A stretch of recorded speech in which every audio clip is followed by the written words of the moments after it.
الحمد لله الحنان المنان الذي خلق الإنسان وعلمه البيان، والصلاة والسلام على رسوله سيد الإنس والجان وعلى آله وأصحابه ذوي الخير والإحسان. أما بعد، فأعوذ بالله من الشيطان الرجيم. بسم الله الرحمن الرحيم. لقد جاءكم رسول من أنفسكم عزيز عليه ما عنتم حريص عليكم بالمؤمنين رؤوف رحيم. صدق الله مولانا العظيم. بارگاہ رسالت معاف صلی اللہ علیہ وسلم میں درود پاک کا ہدیہ پیش کریں. اللہم صل علی سیدنا و مولانا محمد معدن الجود والکرم وآلہ واصحابہ الکرام وابنہ الکریم وبارک وسلم صلاة دائمة سرمدا ابدا. عزیزان گرامی وقار، اللہ رب العزت نے ہمیں شعبان کا مہینہ عطا فرمایا، جس کو میرے آقا صلی اللہ تعالی علیہ وسلم نے ارشاد فرمایا کہ شعبان میرا مہینہ ہے. ہم حضور پاک صلی اللہ علیہ وسلم کے مہینے میں داخل ہیں، اور دعا یہ کرنا بھی سنت ہے کہ اللہ کے نبی صلی اللہ تعالی علیہ وسلم جیسی رجب کا مہینہ آتا تو دعا فرماتے ہیں، اللہم بارک لنا فی رجب و شعبان و بلغنا رمضان. اے اللہ، ہمیں رجب اور شعبان میں برکت دے اور رمضان تک ہماری زندگی کو پہنچا دے. یہ دعا سنت ہے. ہم بھی دعا کرتے ہیں کہ مولا شعبان کا مہینہ عطا کیا ہے تو اس سال کا رمضان بھی عطا فرماتے ہیں.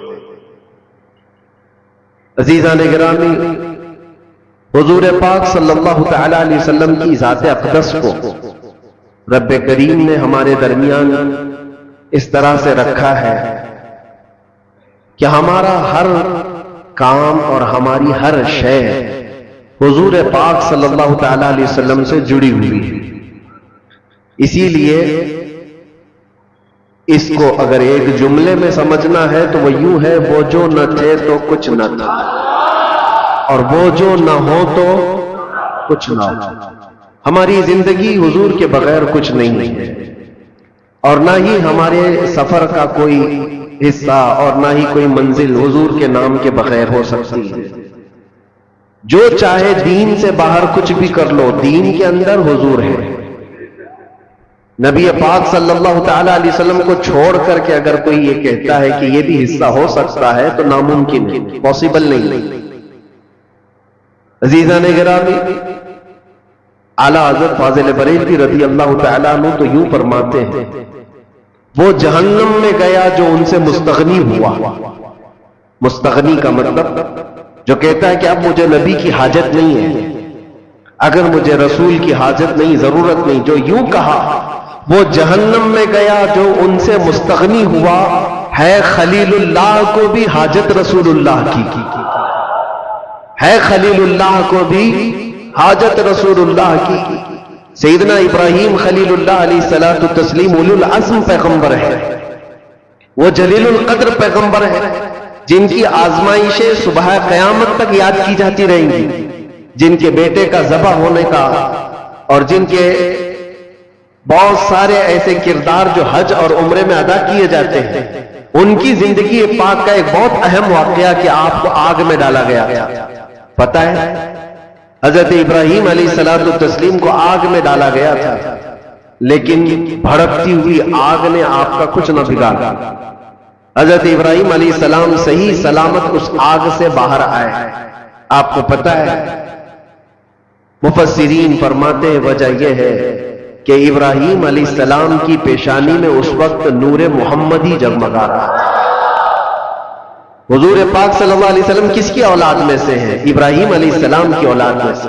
اور یہی کہا ہے کہ جب حضرت اسماعیل علیہ السلام کو ذبح کرنے کے لیے ابراہیم علیہ السلام لٹائے تو وہ تیز چاقو ان کے ہاتھ میں تھی کہ وہ پتھر کو مارتے تو 2 ٹکڑے ہو جاتے تھے، پتھر کٹ جاتا تھا. لیکن اسماعیل علیہ السلام کے نرم و نازک گلے پہ چلاتے تو چلتی نہیں تھی، گلا کٹتا نہیں تھا.